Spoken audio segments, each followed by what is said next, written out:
to Take It from the Iron Woman. My name is Susanne Müller, your host and the Iron Woman. This podcast is about empowering yourself and others to make real changes in the world.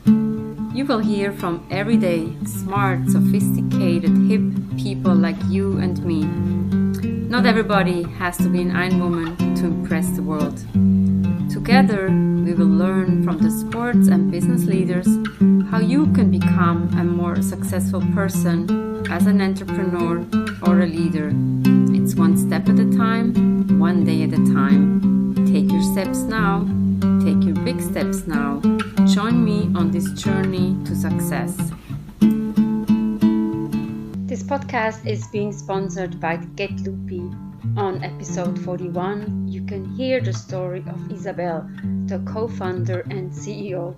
Get Loopy, get a 20% discount off your first order. GetLoopy.com. Take it from the Iron Woman. Again, we only have very special guests, and today we have Andrew Stack with us. Hello, Andrew. I'm very honored to have you because your life is so rich, so rich. I think that's the only thing I can say. So welcome. And please introduce yourself. Who is Andrew who is joining us today? Suzanne, you are over the top. I don't know if I'd say my life is rich, or interesting. But anyway, that's an impossible question to answer. My father was a spy. I'm an American. I live in Mexico. I live in Todos Santos. The reason I chose this spot is because it's on Tropic Cancer. I'll get into that later. There's some reasons because I work in war zones. I'm actually a war correspondent. I was also a ski instructor part-time for 25 years, as you know. So this is my addiction. Skiing and mountain biking are two things that I do to stay in shape, but also for mental wellness.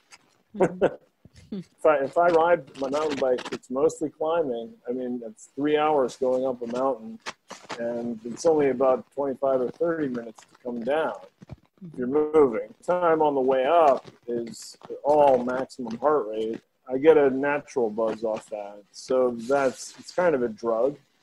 Now, let's go back through the questions. We did a little bit of a pre-interview, and since I'm a reporter, that's why I was saying I never pre-interview people because I'm always afraid they're going to answer the question differently the second time.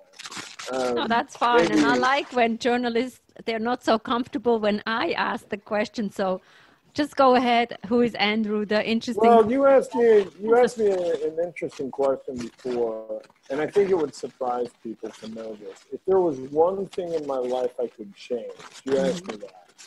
I've been very successful in my career. I won 5 Emmy Awards in Iraq. I won one, well, we didn't win, but we got an Oscar nomination for one of our war documentaries. I can't complain. But when I was a little boy, I met Neil Armstrong at the embassy in Moscow. And I wanted to be an astronaut. And I knew that to be an astronaut, you had to be a fighter pilot first. And then you had to become a test pilot. And then you could go to NASA at that time. And then if luck were with you, you made the program and you got in. Now, this is the part that's going to maybe surprise you. I don't know if you noticed, but I don't drink. Yeah, I used to drink, and I used to drink a lot. And a lot of it wasn't just the war correspondent thing. It was other things. But the fact of the matter is, if there was one thing I could change in my life, I would never, ever have picked up a drink when I was a kid, when I was young. That has screwed things up for me more than anything else I can tell you. You know, from drunk driving arrests to it stopping me from becoming a fighter pilot. The Air Force wouldn't let me in because of that. So that was it. So my backup plan was to become a war correspondent. So here I am. Fortunately, I'm good at what I do. As you know, the 2 of those Emmy Awards I won working alone. To my knowledge, I'm the only war correspondent in history to win an Emmy working alone. So that's my claim to fame. I'm almost embarrassed to have said what I just told you, but it's the truth, and it stinks. I wish that hadn't happened. But my family's Irish. I'm 3rd generation American. It's well known why there are Irish pubs everywhere in the world. The Irish like to drink, and I'm no different. So there it is. This is very honest, right? So this is one inspiration and one motivation, and the truth. This is very good. So I replaced the alcohol with endorphins, and that is why.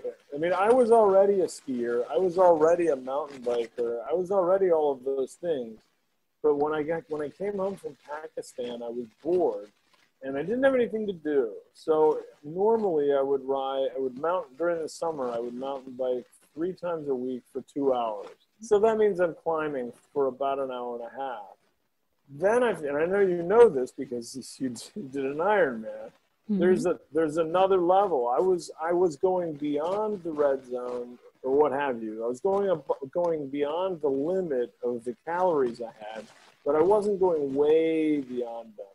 And then I started riding for 5 hours, and I found that it was a totally different drug. I was happy all the time.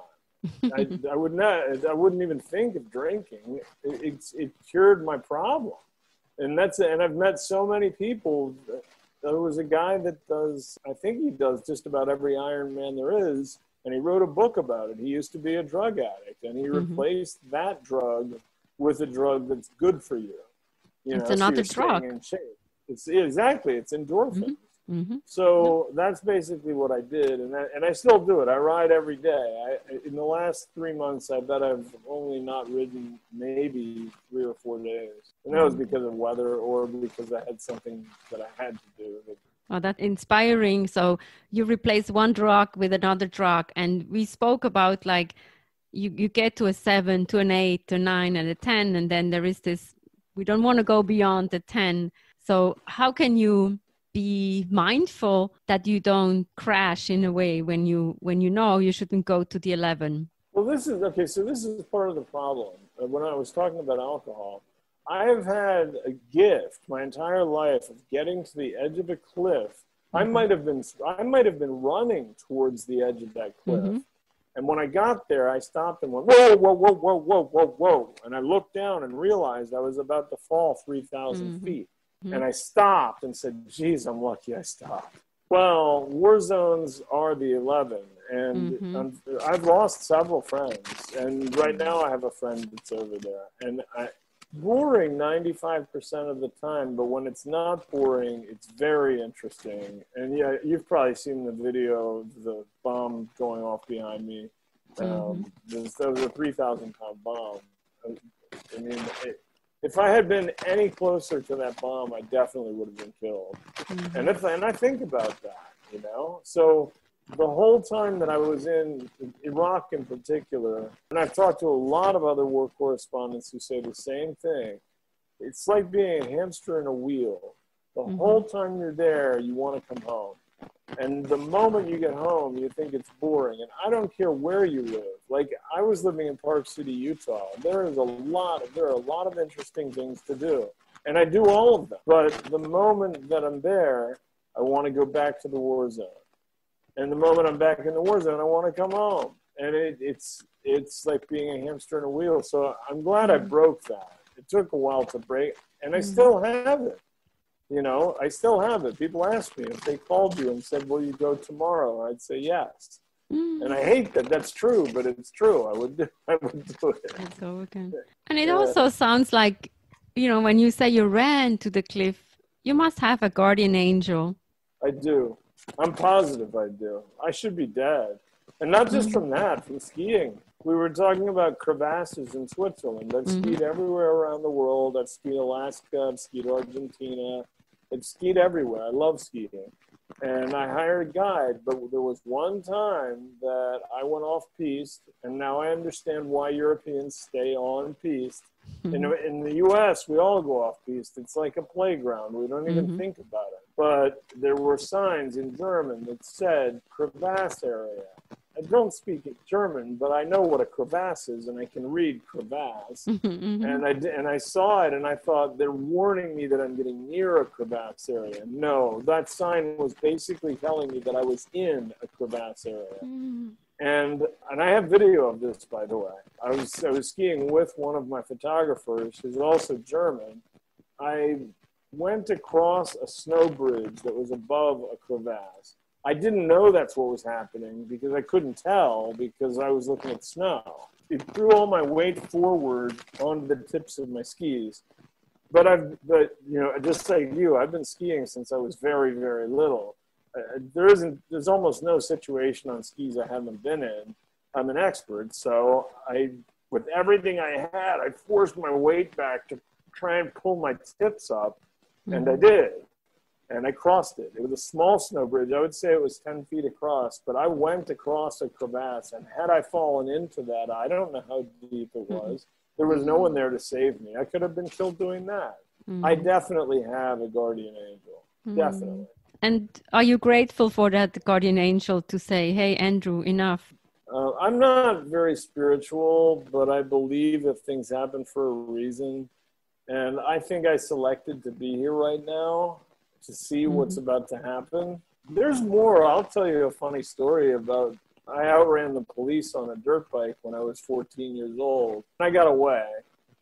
That story is actually pretty funny. But the reason I think that things like that happened back then, because as you know, in the Western countries, it's illegal to ride dirt bikes without license plates on the street. And that's what I was doing. Down here in Todos, I can do it every day and the police don't care, which I like.